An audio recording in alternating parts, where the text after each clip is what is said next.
All right, going live in 3, 2, 1. Well, this is TNZ. We're up to episode 28. We have Tina on this evening. How are you doing, Tina? 28. 28. Wow. My dad's number is 28 for some reason. It's like for him, it's like a lucky number for him. If it shows up, that means something positive. So hopefully Oh, this is positive for us too. nice. I hope so. Hope he likes this movie we picked. It's a good one. That's a good question. I do know that yeah, the movie we're going to review is the Dark Knight, and I do remember asking him a few years back if he liked the new Batman movies, and he said no, I don't want to watch them. I didn't want anything to do Oh, with them. And then then like a few years, maybe a year or two later, I had a discussion with him, and he said, I said, did you he only liked the Batman movie from 1989 with what was the one that was directed by Tim Burton, and the original one. And he was like, I said, how did you still only like that one? He said, no, I saw the Christian Bale movie and I actually like it now. So maybe I'll have to ask him if he's seen this one. I know he's seen at least the first one. So maybe he's seen this one. I don't know, but he was kind of stuck in his ways for some reason. He didn't want to see these new ones, but he kind of changed his mind over time. So, so that's the one with Michael Keaton, right? yes. Yes. That is my original Batman for sure. I definitely remember that one. What was the one where Danny DeVito was the penguin, or um, Arnold Schwarzenegger was the ice guy? That's the one I know the most. The second one with the sequel to the uh, uh, Michael Keaton one was the one with Danny DeVito. I forget what it was called. Batman, Batman Forever. and then the one with Arnold Schwarzenegger was the fourth one, I think, in the series. That's the one that a lot of people don't like.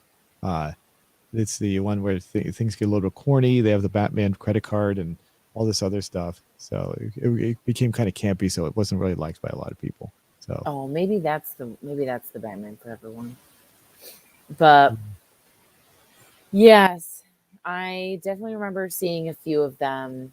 I remember Uma Thurman being um she has like vines on her and stuff like that. I get them, they all blend together because Batman is a popular guy, but there was just a period where, I mean, kind of like with the period we're in right now, where there's all these superhero movies like being churned out, but I don't know if at that time it was only Batman movies, it seemed like.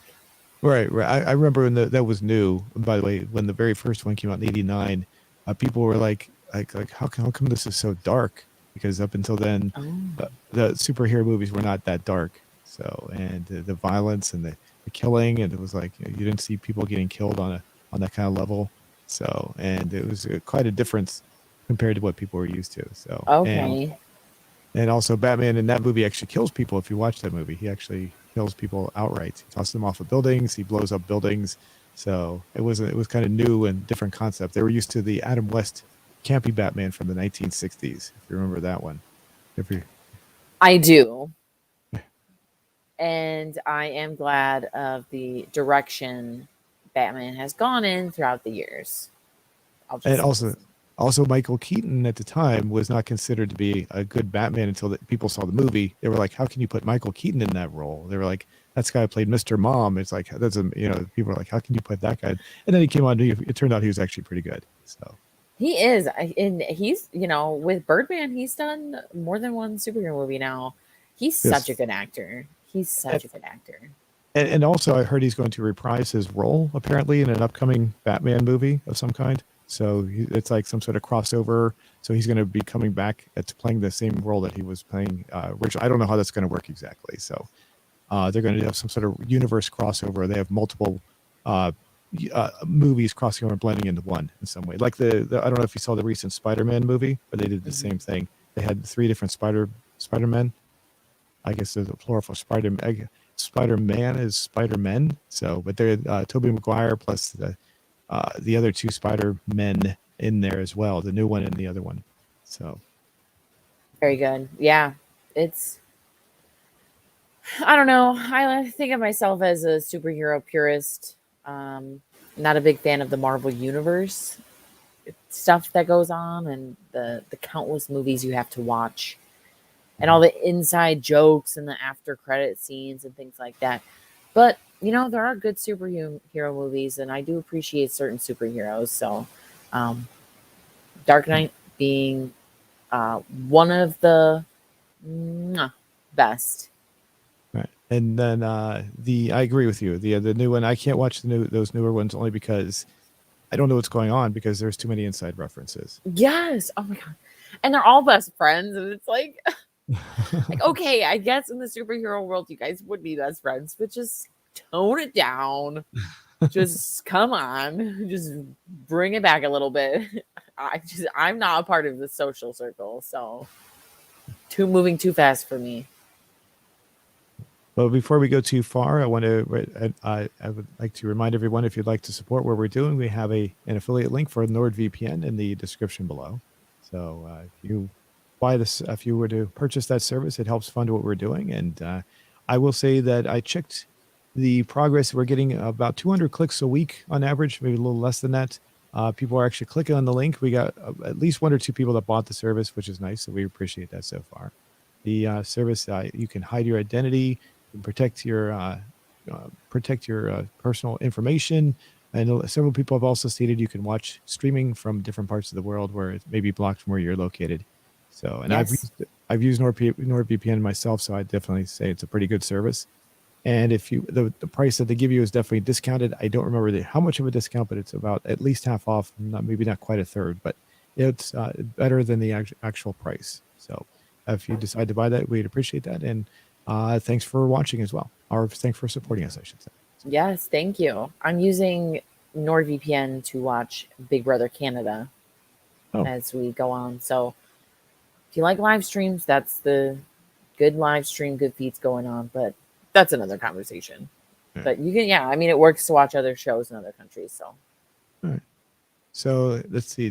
Let's check our question out from last week. Let's bring this out, or not last week, but the last show, I should say, more specifically. How many famous people do you like seeing in the movies you watch? And we have 78% overwhelmingly with the more the merrier. 17% with just a few is fine. And 7% no famous people, indie film / indie film. So not very, let's see. It's only 1,000 votes on this one. Let's see. We'll look at let me bring my magnifier up so I can read those a little quick easier. Let's see. Jar Jar Bell the Third says, I don't care about famous people. Okay. Well, I can kind of figure where he voted in this poll. And Utilizer says this polls are more efficient than Secret Service interrogations. That's what we like to hear. These questions cut to the core. So how do you feel about that? How do you feel about that? Anything? I mean, good example being like the Marvel Universe, the current Marvel Universe. I think too many is out of control. And I feel like when I think of just loaded movies, unless it's a spoofy type of movie or like Mars Attacks, which is what we reviewed, I think 3 weeks ago now. Unless it's something like that, I do prefer just to rein it in a little bit. I think there's definitely a time and place for like star-studded movies and just cramming as many people in a movie. I think of Rat Race. That was a really funny movie in the 2000s. Rat Race. Oh my god, that's such a funny movie. Hilarious movie. And those types of movies those can be really fun.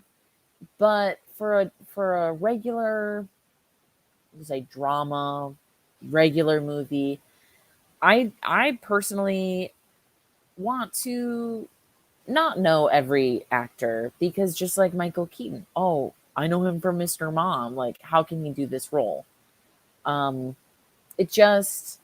open to new faces and new personalities. It makes the viewing experience feel more real. Like I'm actually watching a story of characters I can like connect with versus, I know Jennifer Lopez is, this role and this role and this role and this role, and she's got a relationship with Matt McConaughey, and they do movies together all the time. So it's like, I like to see some new faces. I think just a few.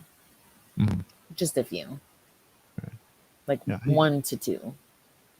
Well, of course, the movie we did this for was intentional. Then they intentionally had multiple people. So Right, exactly. And that's fun. Like that is a fun situation to throw in all these actors because it's like what? Like Jack Black was in it at his earliest days. It's like, oh my god, Jack Black. Like yeah. it was just so funny. So that was good.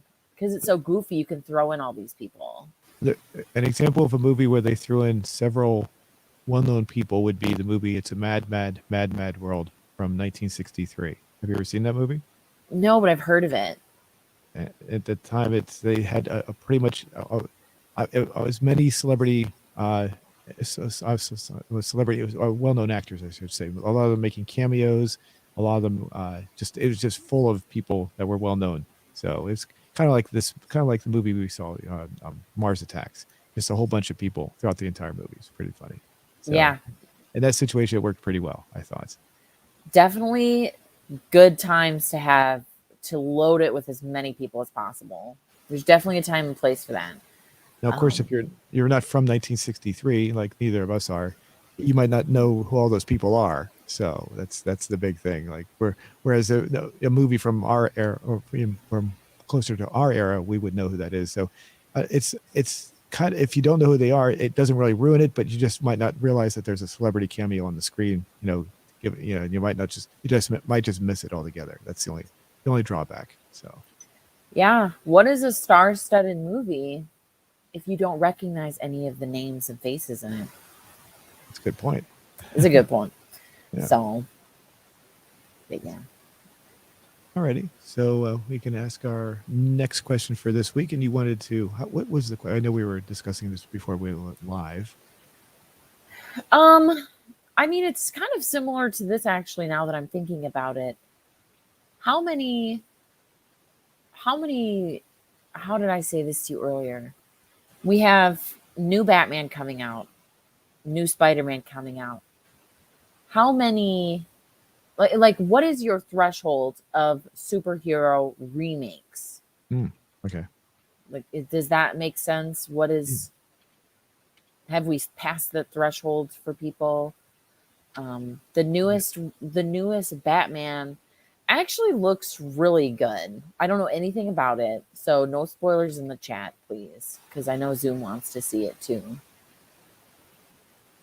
But who is going to be that actor? I'm trying to think of what's his name. What is his name? Robert Pattinson. Yes, he's a good actor, so I'm very excited to see him in this. And I've heard really good things about the new Spider-Man, but how many is too many? Mm-hmm. You know? I did see the newest Spider-Man movie. So it came out like a month or two ago. Did you So like it? yeah, it was actually pretty good. So, Nice. Yeah, I've heard good things. But then there was this remake, and then there was a remake within like 2 years of this, right? There was a one right before it. yeah. Or what? Why? How? Yeah. Who's Well, yeah. who's funding duplicate Spider-Man movies? Yeah. The whole thing started basically when the fourth Batman movie didn't do well. The one with Arnold Schwarzenegger and Jim Carrey, that one didn't do very well. So, and I think that was the one with Uma Thurman too, right? I think that's the one that she was in. So Yes, that's the goofy one that yeah, I remember. Because yeah, Arnold Schwarzenegger, that was a very distinct role. yeah. And For what sure. happened was it didn't do very well, so they didn't want to make a fifth movie. So they said, well, let's just start over again. And they realized how well that one was, and I think that's what triggered the whole idea of we can just reboot, we can restart movies all over again, over and over again. So, and since the Christopher Nolan, Christian Bale Batman trilogy had a conclusion, there wasn't really a way to continue with that story because it was over. Because Hmm. if you watch the three movies, the Batman Begins, Dark Knight, and Dark Knight. What's the third one called? Dark Knight Continues or Dark Knight Rises. Rises? Excuse me. Thank you. Yeah, there's a definite conclusion there, so they couldn't continue on. So they had to, and they wanted to keep the Batman story going, so they created a whole new idea, whole new story with it. So, And the Spider-Man also had the Tobey Maguire trilogy, and with Sam Raimi who directed, and then like the third one did do very well, so they decided to restart with that one all over again, which was kind of weird. With I forget who the Batman, I mean not Batman, Spider-Man was in the second one. It didn't have a trilogy; it was only two, and then the second one and that one failed, so they said we'll start it over again. So they just wanted to keep on starting it over and over. So um, it's weird. I don't know. So, but It's just yeah, sorry. yeah, it's just way too many remakes. So Yeah, I mean, it's just interesting that Batman and Spider-Man seem to be the only people left out of like this comic book hero universe, because they've just had so many individual stories told about those two. Meanwhile, everybody else is just like partying in this like alternate world. I don't know. It's just interesting to me. they are going to remake Blade as well, by the way, in case you're wondering. So, Oh yeah, you said that. That's gonna be cool. well, it's not going to have Wesley Snipes though, so it'll have someone else. Oh. So I don't know. I don't know how good it's going to be. So, we got a comment from Richard. I'm not sure what that means. Salve? I think it means something good there. So I'm not sure what language that is, but thank you, Richard. Richard gives us a little thumbs up with the little fingers too. So thank you there. So, but okay. So, what is your threshold of superhero remakes? Is there anything we can add to that? Are you tired of them or something? Maybe. Yeah, like Are how there do too? you yeah, like how do you feel about are you tired of them? That's perfect. I'll just leave it at Okay. that. Are you tired of them? There we go. Okay. And we could put like also leave a comment. Yeah. There we go. All right. So I guess let's see. What is your threshold of how would we put these responses? Yes, no, I guess. Or Well, I like how you said they're different story. I mean, it's all Batman, but they're different stories being told. You know what I'm saying? Like it's not just another day in the life of Batman. It's like these are stories with a beginning and end and like a real arc into them. So maybe something like if they're telling stories, it's like if it's a story, it's fine or something like that. maybe You know if what I'm it's a trying to new say? story, if it's a new. Yeah, if it's a new story, it's fine. Okay. A new storyline, maybe. Yeah, storyline. Yeah. New storyline. So then it's okay, I guess. Then Yeah. it's okay. All right. There we go. Yeah, there we go. Okay. And then I'm tired. I don't like it I don't like it. Maybe. Something to Yeah, like I'm tired of of all the remakes. of all the remakes, yeah.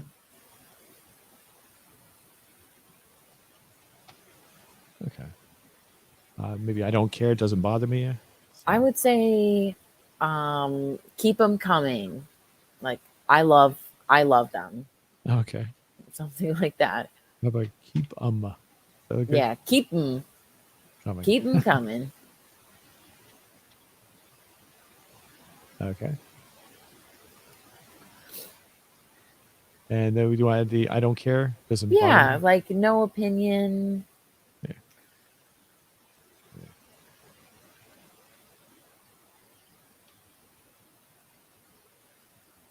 No opinion.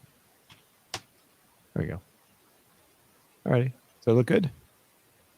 Yeah, I think so. The only thing is love has a V. You forgot the V. It says I loathe them. Oh, okay, thank you. That's good. That's all. It's okay. Yeah. Right, keep them coming. I love them. I'm there you go. Perfect. Remakes. If it's a new song, then it's okay. I'm sorry, remakes. I'm coming. I love them. I don't care. No opinion. Threshold of superhero remakes. Because we're talking about remakes specifically, like Marvel Universe, different thing. Like remakes between like Batman and Spider-Man is a good example. Right. like remaking these movies. Mm-hmm. Does that You know what include? though? Does They're that? such good superheroes. Like I hate to bring this up because they're Batman. Everybody loves Batman and Spider Man, but they're just we're hearing their name a lot lately. That's all. Does that include the who are the other superhero movies? They're kind of on their own level. Right. Oh, I can't remember the X-Men. X-Men. The Yes. because they kind of have been redoing those. I haven't really been watching them, but they apparently like as the story progressed, they kind of did a changeover where everything was changed.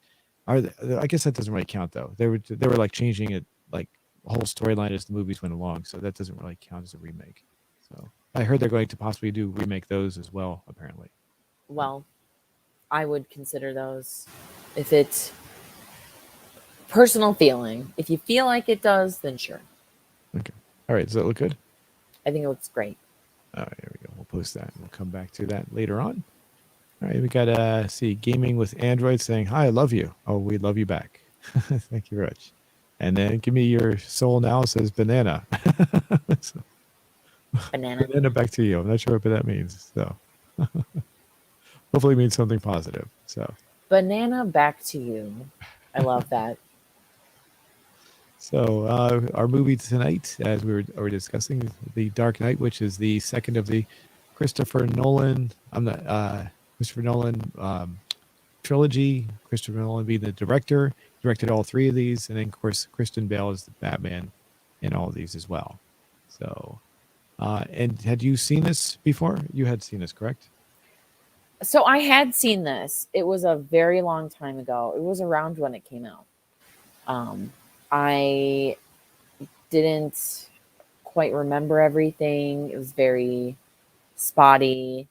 You know, I remembered specific scenes of the movie, like the bus, things like that. I remember um, Batman's lair, if you will, where it's very bright, all white, very open, and things like that. And I remember Morgan Freeman just being that his awesome self, Mm-hmm. walking around. Yeah, Morgan Freeman's one So of those actors. It's everything he's in is almost everything. He's so he can be so different and so unique. It's just it's always nice to see him on screen. So yeah, so like I remember pieces of it, but it was nice to watch it again, and with time having passed, and you know having also like the reputation it does. I mean, I remember when it came out, everyone's like, "This is the best movie ever," and it still is a pretty good movie. Um, but it's just like kind of looking back, 2008. Like I remember, I don't know, I just that was a formative time for me, just in general. So it's just interesting to look back at this movie and be like, that was like almost 15 years ago. Like it was an interesting watch. But I really enjoyed watching it. I like Batman. the and now the changes that were made. Now, of course, this is the second movie of the trilogy. So there was one the big change in this was Rachel, the love interest in this movie, was played by a different actress. I don't remember the name of the woman who did it in the first one. In this one, it's Rachel. I can't pronounce her last name. Um, One second, I'll bring her up here. And they did it without Here's she is right there. Rachel. I don't know how to pronounce that last name. Oh, Sorry. Maggie Gyllenhaal. Oh, Maggie. I'm sorry, Maggie. I'm sorry. I said right. Yeah, sorry. I was saying That's okay. character's name there. Yeah. So, but yeah, the and they did it without any kind of they didn't draw attention to it. They said here's Rachel. Just don't worry about it. It's the same person. But apparently, the woman who played Rachel in the first movie was offered a part in another movie that she thought would be better, but it turned out not to be. That movie didn't do very well. I forget what it was. So, and that's why the original Rachel did not return. The risks you take. Yes. And in this movie we have Heath Ledger, who was introduced in this for the first time in this movie. He was hinted at in the first movie. At the very end of the first movie, the Commissioner Gordon meets Batman because they've already defeated the Scarecrow in the first movie, and he says we got a new we got a new person out there, and he leaves his calling card, and it turns he shows a little playing card with the Joker on it. So it's implying that we're going to have the Joker. But the interesting thing about that, I don't know if you know that, is when the first movie was made, they were never intended to be a sequel. So the idea of being of that scene being in there was just to have it in there. It wasn't meant to mean anything at all. So Mm, so when they decided to come back when the first movie was received so well, they decided, well, we'll go ahead and make the movie and we'll have it be about the Joker. So if they had decided to make it about another supervillain, it might not have been the Joker. Who knows? So it might have just been a coincidence. They might not have decided. It might not have been because of the final scene in the last movie. Whatever. I don't know the whole background for that. But anyway, this movie was not originally meant to be a sequel. It wasn't meant to be at all. So it was just because the first one did so well. And now, in my opinion, as looking at these, I would say I'd say this one's the best, and the first movie comes in right after that for me, and the third movie is kind of weak in some ways for me. mm. So, have you seen the? I assume you've seen the other two. Is that correct? That is not correct. Oh, I only watched this one. oh, really? Okay, okay. So I kind of gave away the ending of a little bit of the first movie there. No, that's okay.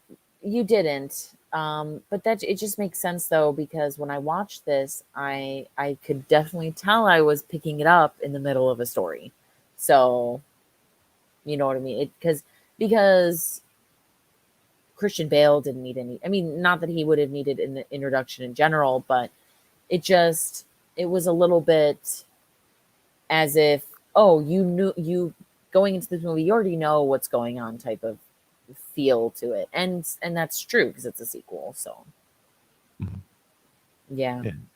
Yeah, and yeah, because the first one, I won't give anything else away for the first one, but basically, yeah, it gives the introduction of who Batman is, and the reason they made the first one is because nothing like that had been done before. They never gave an introductory movie as to why Batman was the way he was. That the first movie explains why he is the way he is, so uh, which was very unique for its time. And then not only that, but a lot of people thought that first movie was a prequel to the other Batman movies. The four that came out before that, they thought it was a prequel to that, and it was obviously this is not obviously these are two separate universes. But people were the whole thing about we were talking about remakes before. People were not used to having remakes, so they thought Batman Begins. Oh, we're going back to the beginning now to see what happens. And it was like, oh, the people watching it's like, oh, it clearly was not a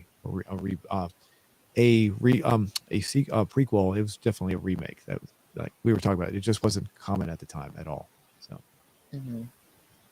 so the but in this movie of Heath Ledger playing the Joker, we also have as Two Face, who plays Two Face in this one.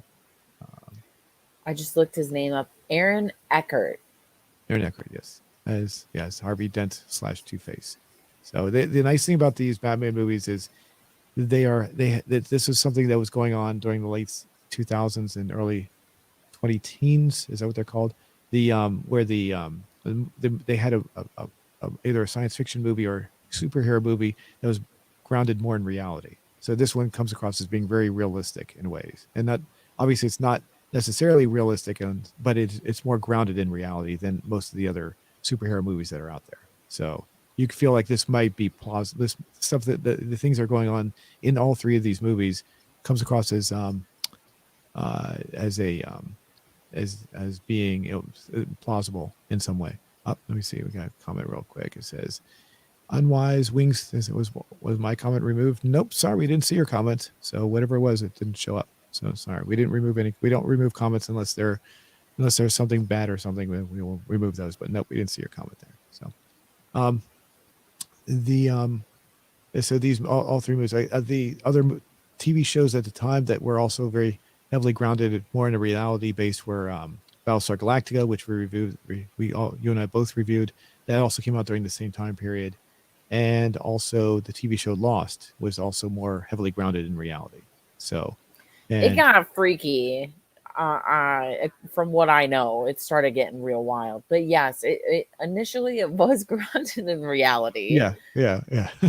The show kind of went kind of loopy in some ways, but yeah, Yeah, it went off the rail. But yeah, I mean, it definitely had that impact of, oh my god, this could totally happen in real life, and what if it happened to me? Like, type of feel. Yeah, I remember that for sure, and I definitely agree with what you're saying. Yeah, and then as time went on, these over the past decade, we've got back into more of a fantasy style realm with science fiction and superheroes. So it's gone back again as far as. But I thought for a while they were going to maintain this more gritty, more based in reality kind of format, but it doesn't seem to be the case anymore. Are there any other ones that are really gritty, based in reality anymore? That I Not that I can think of that stand out. I mean, how does it compare to the Spider-Man movie you saw? No spoilers. Oh, yeah, the Spider-Man, the first three Tobey Maguire ones, they were kind of fantasy like in some ways. Oh So my gosh. I mean, I love those movies, but I do agree with you. Like Doc Ock and oh stuff yeah, like that. It was very like, oh, look in the sky. It's Spider-Man. You know what I mean? And I do agree with that comment. Which I still love those movies. Don't get me wrong, but it's not the same as this in that regard. right. And why say no? Okay, no problems. Was simply voicing my love for this masterpiece. Is my top 5 films. Cool. Yeah, I agree. This is. I don't know if it'd be my. Definitely, I would like this movie. I'd give it high praise for sure. But I don't know if I'd make it my top 5 films. But I can understand why anyone would do that. So very cool. Me too. Me too. So the okay, so this in this movie we're introduced to the Joker at the very beginning. So it's done very interestingly. We're robbing a bank, and it turns out that the one of the people who's robbing the bank is the Joker all along. So there are some things in this that are a little unbelievable, like the fact that the bus crashes into the bank and just exits into traffic like nothing's going on there, like there's no big deal. So, but I don't think I think if it was a bus versus a building, I think the building would win, not the bus. I don't think a bus would be able to crash through the wall of a bank like that. So Not especially not New York City Bank, but yeah, yeah, I mean, it was so exciting. It had to happen that way. yeah. So Yeah, but this is a very distinct scene. This is like when I think of this movie, this is the first thing I think of. It's the first thing we see also. So mhm. And he's we're introduced to the Joker, and we get to see his face. First, I'm trying to bring it up here. Hold on. No, they never, as far as the movie goes, we never actually get it. He never gives an explanation as to why his face is cut up. There we go. Try to get back to it there. Oops. 1 second. There we go. There we go. So this is our introduction to the Joker. He's got his face is cut up, and throughout the movie, he gives several different explanations as to why his face is cut up. But it's always different each time. So it's never revealed like in the other Batman movie, the original one from 1989. It's they say the reason the Joker looked that way is because, or they give a reason as to why. Whereas this one, it's just left up. It's whatever Heath Ledger's character wants to say it as. It's whatever he feels like saying at any given moment. So, now, how do you feel about the makeup in this one? Or I him? like it. I really do. I think um it doesn't look. I mean, obviously they had to put like prosthetic stuff on his face, but it doesn't look too bad. Um, I think it's I think it's nearly. I mean, okay, yeah. I mean, it's not exactly scarred up like that, but it definitely looks like he put a lot of makeup on his face and it's stuck there, so it's good makeup. Compared to like the Joaquin Phoenix one, I mean, that one was way more distressed, just a different interpretation. But I definitely do like this interpretation. When you think of a Joker and a clown, like they do wear masks, so it has that like mask feel. But he's not obviously not wearing a mask, but they kind of blur and blend there. So I do like it a lot. I think it goes well. What do you think? Uh, the I think it's the I at first when I first saw it, I didn't like it because it was so disjointed. Um, I was used to seeing the smooth makeup, the clean cut. This is not clean cut, so to speak. Yeah, Hmm. but and I was like, okay, this is not right. This is not what the Joker should look like to me. And as the movie went on, I think it fit this character well. So, Yeah. and you talk about Joaquin Phoenix, the I didn't like that one in a sense at first because that was a standard clown face, and that threw me off. It's like, well, that's doesn't really seem to make sense with that either. Yeah. Yeah. It's like you said, it's kind of like the interpretation is different, but they work. Yeah, I do like it though. I do. Yeah, I think he looks good. yeah, it's definitely this one definitely works for this character. I don't think this would work for say Jack Nicholson's Joker, and it wouldn't. And it wouldn't work for Joaquin Phoenix's Joker. Each one has their own unique style, so to Yeah, Jack Nicholson literally like speak. was it. And who's the other Joker that I never saw in Suicide Squad? I never saw that movie. I forget that one. I have no idea. I I I never never saw saw that I never either. saw that Joker, so I can't comment on that one. So, but that's the other. That'd be the fourth Joker out of the past couple of decades. So,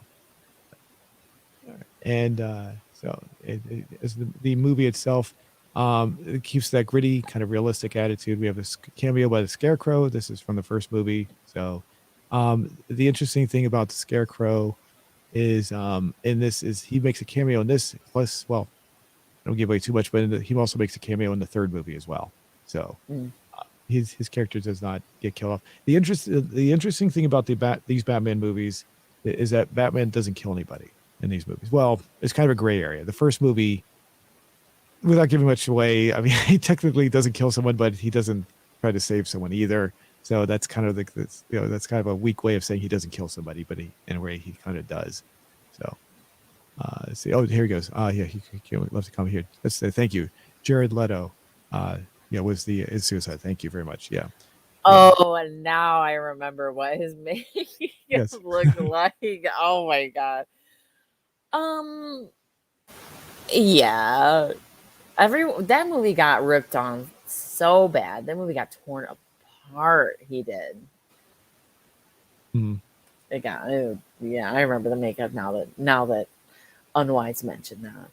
yeah. It was completely different. It was like a very short, very bright green color hair. So and he had what they call a grill for his teeth. So and all that. So, yeah, but yeah, I've never seen the movie, so I cannot comment. So I brushed that film under. Oh, he says I brushed that film under my mental movie rug. So so yeah, I've never, like I said, I've never seen it. I was recently talking to someone, and she said to me that she had seen it. I think she liked it. I can't remember. So, but That's it's good. just that they've never gotten around to seeing.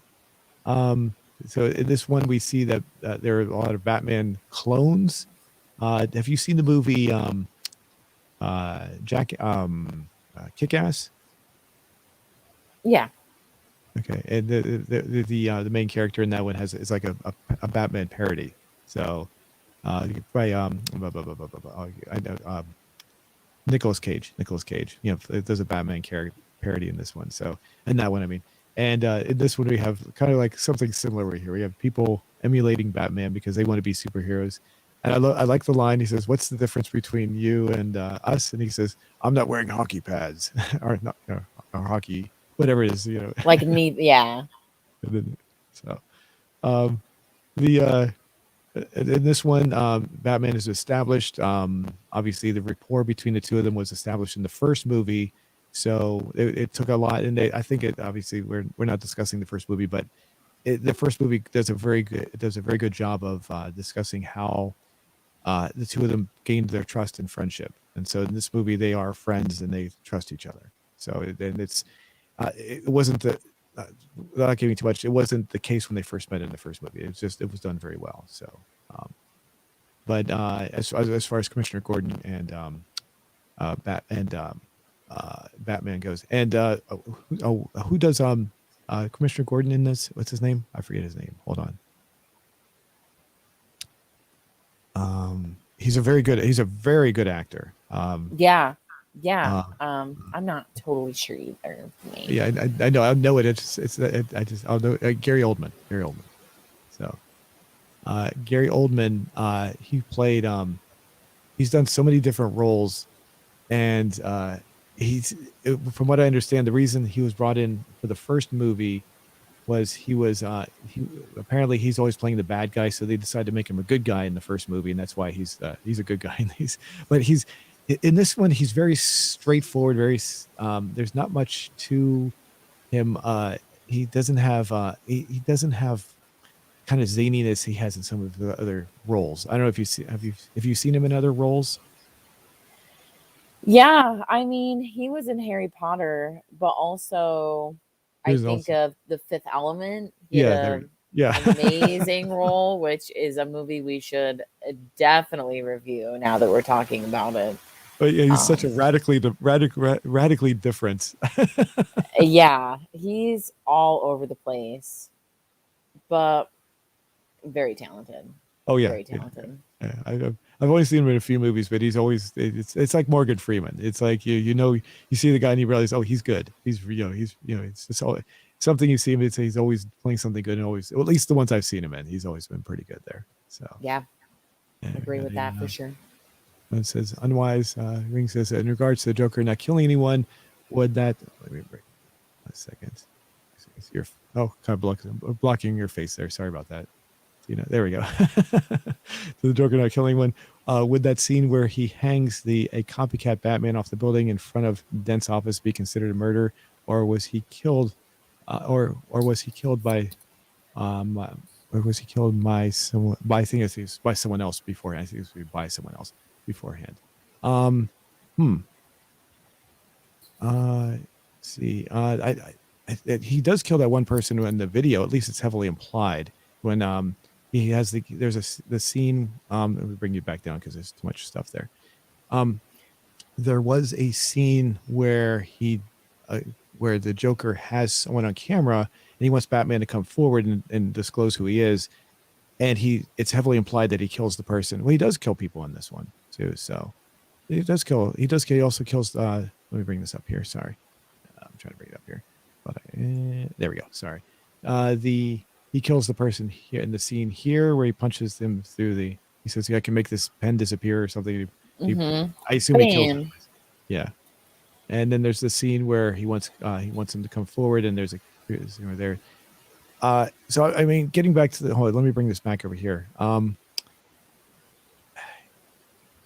I don't know. I don't know. He does kill people in this movie, so I'm not sure if there's a miscommunication there, but he does definitely kill people in this movie. So I don't know about that person he throws off the building. Is that the same one he kills in that video? No. There's that video where he's like I was just talking about, where he's trying to get Batman unmasked, and then it's a phony. There's one of the fake Batman, and he kills that person. I thought that might have been the same person. I'm not sure. So yeah. So, the interesting about so in this movie, he's getting back to the girlfriend in this, Rachel. I don't think Rachel was part of I think Rachel was created for this series. I'm not sure. So, because I don't remember Batman ever having a love interest in any of the other movies. So it was interesting to have a love interest for Batman, and their story is more discussed in the first movie, and it's just added upon here. So and it's interesting that they actually kill her off in this movie. There's the scene right there. This is where he kills where he wants Batman to come forward and unmask himself. That's where he kills the other guy. Breaking news: Batman dead? Yeah. So, yeah. Oh, yeah. Hold on a second. You had a response here. Yeah. I thought you. I meant to say, if I said it wrong, I meant to say that Batman doesn't kill anyone in this movie. So that's what I meant. Batman doesn't kill anybody in this movie, unlike the Batman in the 1989 film with Michael Keaton. Michael Keaton does kill people in that movie. Like there's a scene where he drives into a building and he drops some bombs off and he blows it up, and the people are still inside. So you assume that those people don't survive. There's a scene where he throws a person off a building. You assume that person doesn't survive. So that's what I was referring to. So, yeah, unless Spider-Man swooped down and saved him. Yeah. He's known to do that. Different universes. That's the Marvel Yeah, universe. right, for sure. So, but getting back to the girlfriend in this, it was really interesting that they killed off a main character in this movie like that with her. Because she was really well established in the first movie, and to bring her back, and it was implied that they were going to get together, and in this one, it showed that no, they are not going to get together, and um, she talks about the fact that she didn't want to get together with him with Bruce Wayne because Bruce was involved with because she knows that he's Batman, and she didn't want to be. I think that's the reason, right? She didn't want to be with him because of that. I think so. Yeah, Yeah, that sounds right and to me. so that's when she writes the letter. She writes a letter to and gives it to Alfred, and in the letter she said that she's going to stay with Harvey Dent instead, and she loves Harvey Dent. And it was a very interesting scene because she gives it to Alfred, and Alfred's he says, "I want to know where to give it to him," and she says it's not open. It's very there's no they don't spell things out in this movie. It's like they know the audience is intelligent to figure things out. You know, it's written in a very intelligent way, which is Yeah. um so that's what's nice. You know, it's instead of having them explain everything with exposition, it's like no, we can figure it out. We're good. We're smart. So um the as far as she loves him, and then the twist at the end because the Joker knows that Batman loves her, so he purposely when he kills her, he reverses the when he has them tied up in the buildings, he makes it so that Batman is going to go after, he thinks he's going after Rachel, but it turns out he's actually going after Harvey Dent. And at the very, the chase scene, the not chase, but the scene where he's going to try to rescue her, he purposely switches them around so that because he knows that he's going to lose, he wants Batman to lose Rachel, so he purposely switches around so that he'll go after the wrong person. So, and What a twisted guy! How twisted! And then and Robin saved all those people. Trust me. Oh, okay. Okay. So, now there was a scene in this movie I wanted to talk about with Morgan Freeman's character. He says that he finds the idea that when they're going through the rooftops, and he has they're using all the different cell phones to pinpoint all the locations. You know what I'm talking? This scene right here. Yes. Right here. Yes. Yeah. Very 2008. That's when I was like, this movie is from 2008. Morgan, I forget what. Oh, Lucius. Lucius is his name. I can remember his name. Lucius. He looks to Batman and says, this is wrong, and I don't want to be part of this." And then he says, "Oh, but I'll do it this one time." and then he says then the funny part is after that he says he's giving his resignation, and then but he's back for the next movie. So hard to say no. Hard to say no. So I mean, just he goes on. It's that whole thing where he's just it's so repulsive, but yeah, I'll do it this one time though. So, I like how Harvey Dent, the Two-Face character, comes into play in this. I did not expect him to. I forgot the characters' names. I forgot Harvey Dent was actually Two-Face. I didn't remember. So when he showed up there, it's like, oh, okay, now I get it. Now I didn't realize we were going to have two villains in this one. So, and Harvey Dent was originally supposed to make an appearance in the first movie, but I don't know. They wrote him out, so I assume that's why they wrote him into this one. So, a little bit of trivia. I don't remember all the details for that though. Was there I keep on talking about all these scenes. Was there anything you wanted to add as far as in the movie specifically? No, that's fine. I mean, just in a general sense, I didn't like the idea of the Joker playing on the fact that everyone wants to be Batman. Who's the real Batman? The Batman identify yourself. Just that pressure and that confusion, I think, is a really cool plot for the movie. Mm-hmm. And then Two-Face, before he becomes Two-Face, say, "I'm the real Batman," and taking that credit when everybody knows that he's not Batman. Right. Like, I just thought that was really compelling. And I think that is just a cool plot line for a superhero where it's like you're under pressure to. I mean, every superhero has pressure to reveal themselves, but not in this way. And I just think the Joker's character is really good at playing on that.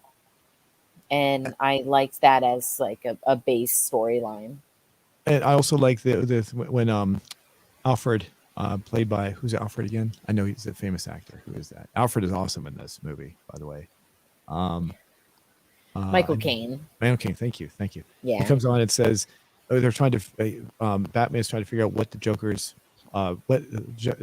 all about, and he gives a story about how when he was in Africa, and the guy was stealing things, and it turns out the guy was just stealing things just to see the world burn. I'm summarizing it pretty quickly there, but and that's when basically Alfred lets him know that yes, the Joker in this movie he doesn't have any goals. He just wants to see the world burn, essentially. Yeah, right. Just a agent of chaos.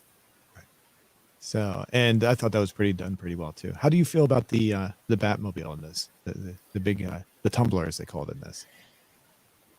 I think, though, honestly that America is very militarized at this time, war in Iraq and stuff like that. And this was kind of a very particular time for that type of vehicle.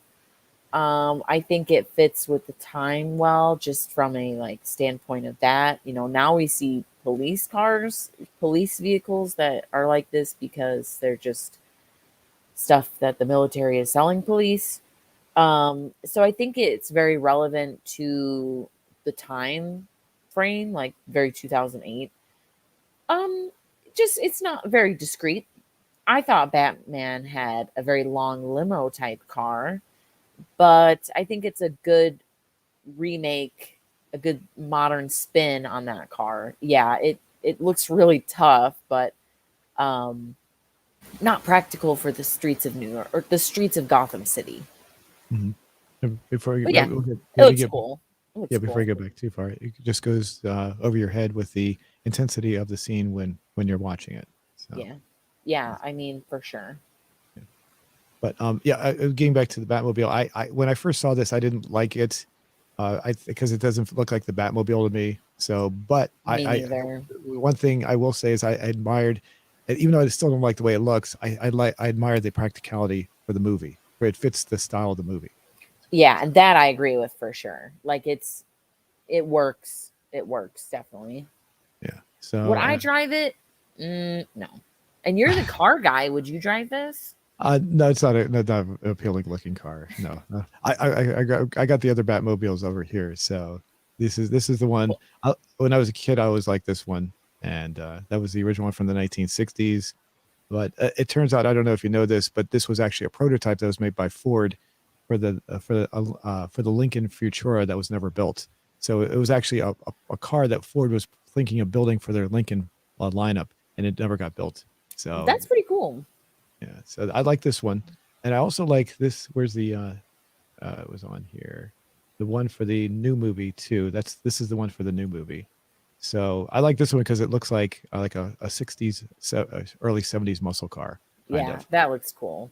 So Yeah, I kind of like this one. that Uh, looks tough.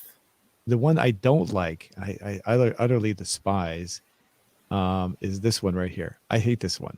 this this one, this is the one from the movie you were talking about with Arnold Schwarzenegger.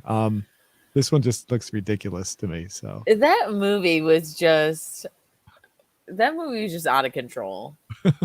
Like, and the funny part is when they're driving, this wing that's on top flops around. You're like, oh my god, that looks so cheap. There's a Peter Sellers, one of the Pink Panther movies. It's that car reminds me of it. There was one of the Pink Panther movies. I don't know if you've seen any of the Peter Sellers Pink Panther movies. Have you seen those? no. They're pretty funny, but he there's a scene where he tells Kato, which is his assistant, he says, Kato, go get the wing or something like that. So they bring this car out and it has this huge ridiculous wing like this one does. And as they're driving along, they get into the car, the wing falls off. So this Batmobile kind of reminds me of the one from that movie. So I expected it to flop off and fall apart like that movie. So But anyway, yes, and I'll touch on the other Batmobile. This one right here, and I never found that too appealing. It's okay for the movie, but it just never found it too appealing for me. So the Yeah, original. I agree with that. So, but yeah, this one, like I said, I hated it.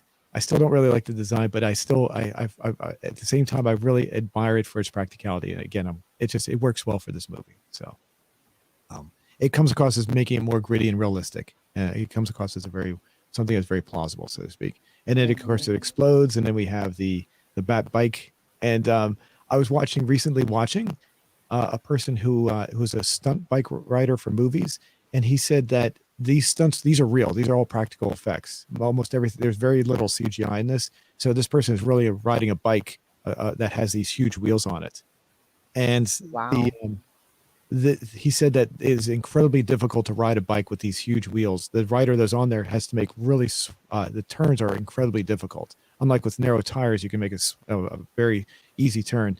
So he was the rider in this. He was praising the rider essentially for his performance in this. I was able to ride such a big wheeled bike there. So I do like this scene right here. I think he comes out. Let's see if you can jump ahead. He makes this little spin. I don't want to get a copyright here, so I'm going to pause it every so often. Yeah, I'm going to hold on. Jump ahead. Yeah, this little scene right here, right there, when he comes out and the wheels do this little kind of rotation. Like wobble. Yeah, it's. I thought that was pretty cool. That scene right there. Yeah. So, and this, by the way, these downtown scenes are all filmed in Chicago. In case I don't know if you know that. Oh no, I did not. So the Underground Road, the movie The Blues Brothers. If you ever seen The Blues Brothers, it's like some of the scenes are the same areas where they were driving in that movie as well. So, but the difference was that was during the daytime. This is during the nighttime. So, but this is downtown Chicago. The roadways that are underneath, those are real. Oh, that's all real. So it's not like sets down there, which is pretty cool.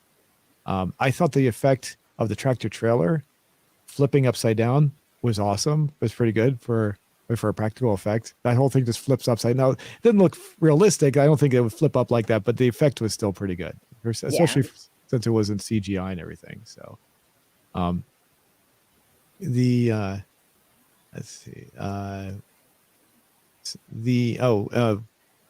the Joker, of course, as the story progresses, I don't know how much you want to get into any more of the story, but as it goes along, it's very obvious that he's controlling everybody, even though it looks like they're controlling him. He's got them he's doing exactly what they want him. He's got them doing exactly what he wants them to do throughout the whole thing. He's under arrest, but it's actually, no, this is what he wanted. He wanted this whole scenario set up just the way it is. So, and I thought they handled it pretty well. So, this is the bomb. Oh, this guy with the the cell phone in his chest. It actually blows up, doesn't it? Is that what happens? I don't remember. Yeah. So, this is the scene where Rachel tells Harvey that she loves him, and then we lose it. And she says something, and it gets cut off. I was trying to figure out what she said. It didn't seem to match what she was talking about. She was going to say something and just kind of cuts her off, and then boom, she's gone. So, You're dead. and this is the scene where he reads the letter, so he knows what's going on. And the whole thing with the letter was interesting because Bruce Wayne was so upset by the fact that Alfred did not tell him that he tells Alfred, the person he loves as a father figure, so much, to leave. He doesn't want him around anymore. So, was that this movie? Oh, I'm sorry, I'm giving away the next movie. Sorry. Oops. Oh well, so I can't give away apart from the second movie. So yeah, he doesn't divulge that till the third movie. So,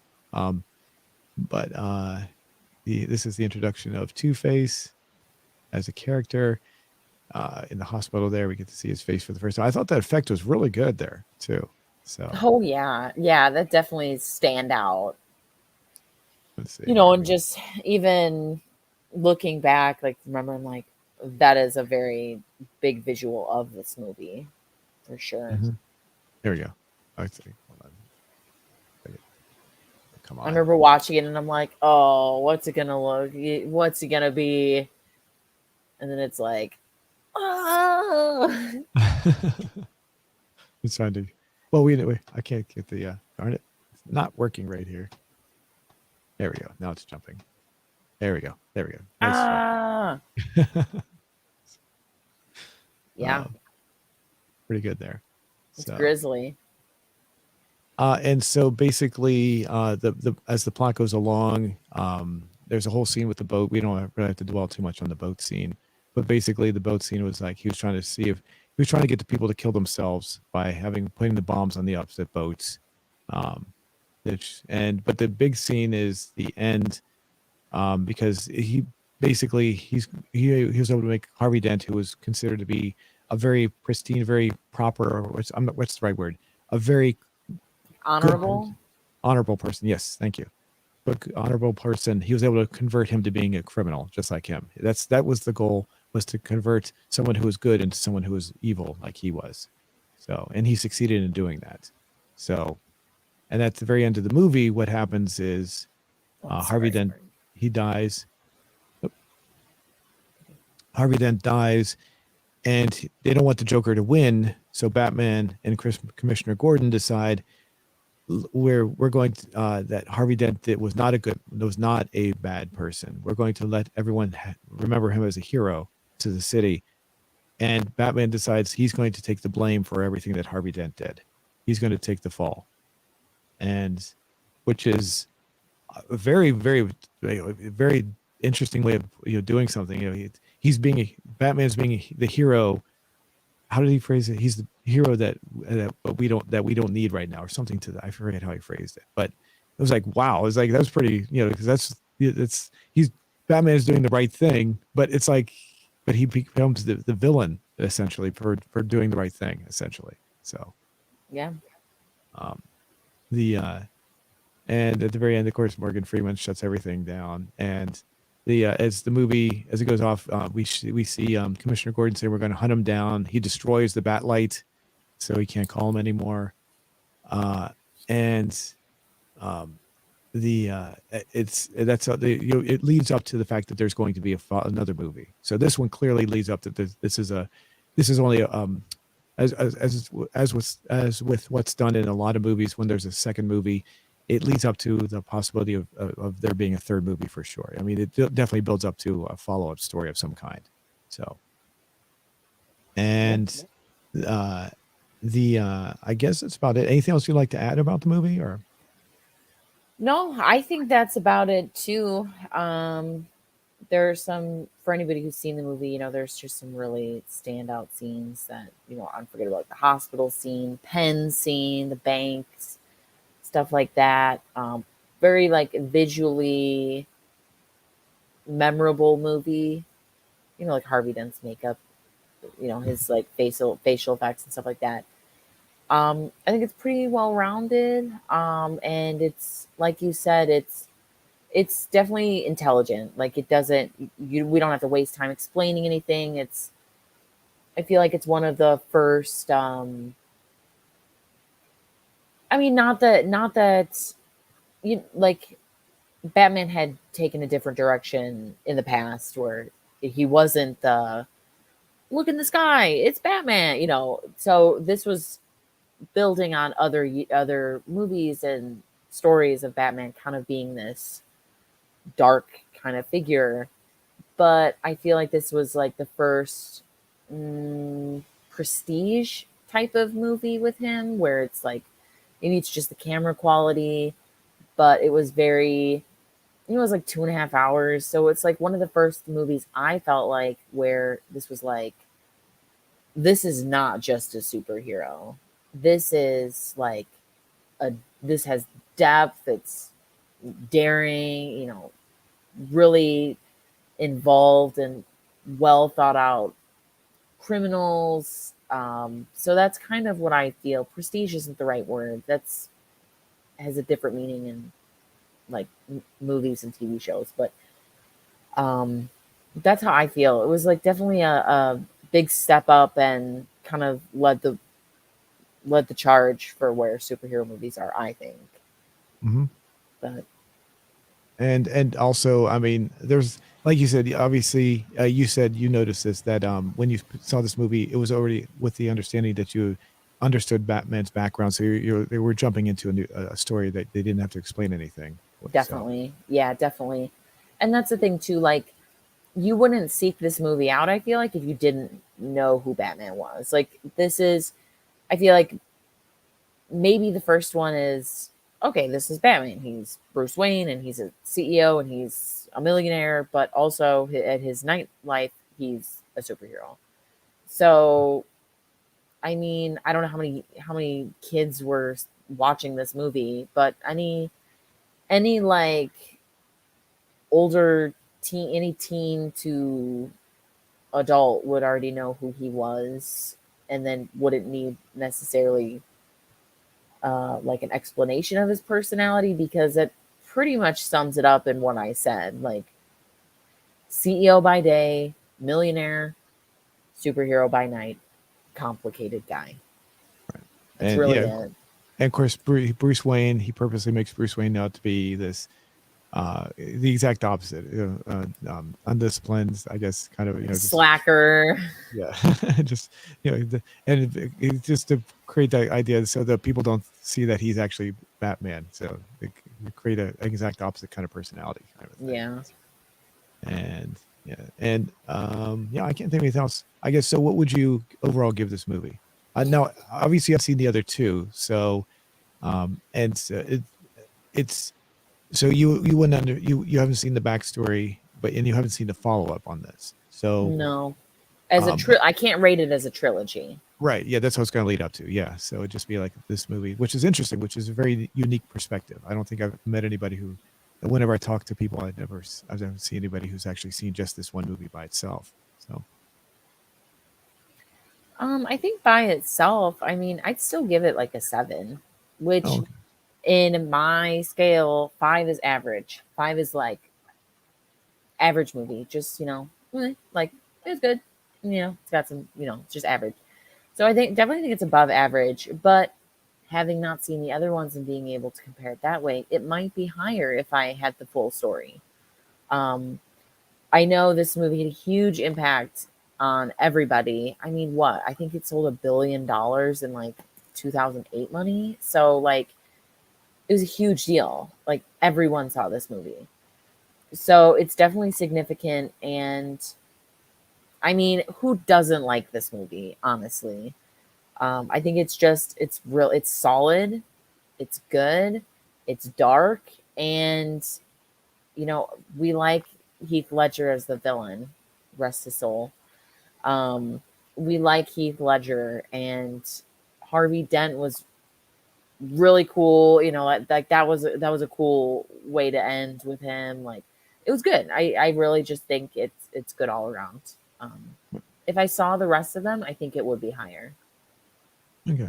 Well, I'm going to go. I'll give it a 9. So I'll give it a nice 9. So I think it's up there very much. Yeah, it is, and it is. I'm very harsh critic, but I definitely, okay, maybe put it like a 7.5. I'm underselling it. It Okay. is. It's a very significant movie, I feel like, and it's great, and everybody knows it, and that type of stuff should speak to its quality. You know what I mean? I don't Mhm. know anybody that's like, oh, poo poo on this movie. Like, I don't know anybody who would be like that movie. I don't know anybody. It's so I good. Yeah, I know it's and yeah, it's very rare to find someone that says something bad about it. So before we go too far, we got saludos. Okay. And we got hello from Destin House Play 3.0, and came back again to say saludos again. So, Hi. so thank you very much. So when we get this already, so that's yeah, I would and I assume based on what you're saying, you would recommend this. I assume, of course. Yeah. Totally. Yeah, I mean, without having seen everything, I would recommend the trilogy. I And, should and listen to my own advice and watch the full trilogy. so basically, as a standalone movie, then does it work? Obviously, I guess it works for you. I mean, since you haven't seen the first one, it works pretty well. Then I guess, right? As Oh a yeah, stand. yeah, for sure. Because I have the context of who Batman is, and I already like him as a superhero. So so I don't need that explanation. I do think it's as a standalone. To me, it is contained enough to where it is its own individual story. So having it as a trilogy, definitely, that's great too. But I didn't see anything with the Scarecrow. He made a cameo, like you pointed out. I mean, he didn't really have that much impact in this movie, and there Mhm. wasn't that much, too much referenced and carried over from the last one, other than like the relationship. So it wasn't. It didn't leave me wonder. It didn't start with me wondering what's going on, and it didn't leave at the end where it was like, what's gonna happen next? I mean, it could have if had I seen the first one, I would have been like, this needs a finale. But I definitely think it was a great movie on its own. Alrighty. Well, and I would recommend it too. So let's see. So let's check our question out from earlier. We can go and wrap everything up here. Looks like, can we refresh it one more time? How many votes? 47 votes so far. And let's see if we got any. There's no comments yet. So far, what is your threshold of superhero movies? It's overwhelmingly 79%.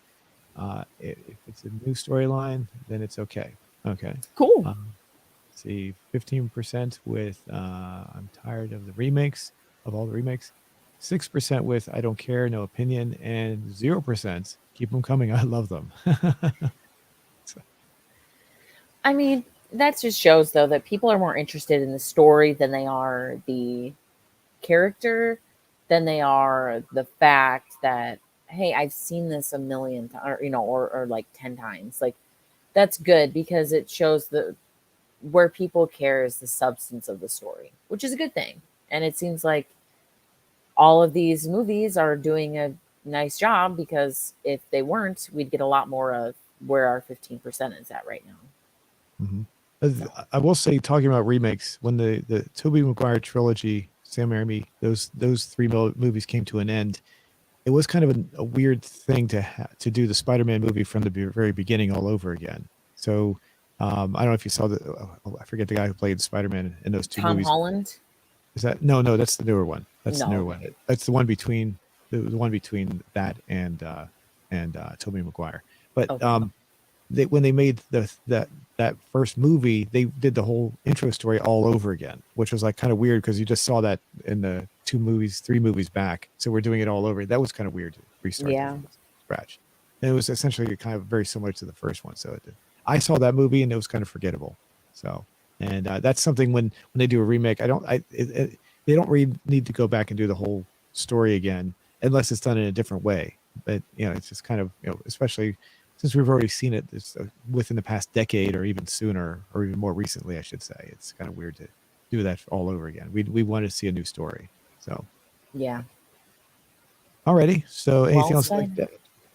you'd like to add or before we go? No, I just appreciate all of our viewers tuning in for this awesome movie. Let us know in the comments what you think, even under that question too, and answer it while you're there. And get NordVPN. Oh, yes. Yes. Thank you. Don't forget, And get NordVPN. make sure when get NordVPN, make sure you click on our link though. So make Yes, sure you click. Yes. find it on our Yes. link.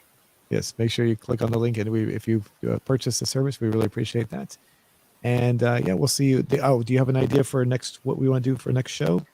So heads up. Well, we talked about the Fifth Element, so why not Oh, that?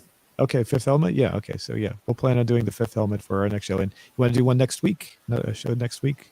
Yeah, let's do it. Okay, cool. So next week, for those watching, we'll be doing the Fifth Element next week, and we'll discuss that one. Another That you don't want to miss. That's, oh my God, I'm so excited. with Gary Oldman. So one of my favorite Gary Oldman movies. So, so all right, cool. We'll see you next week.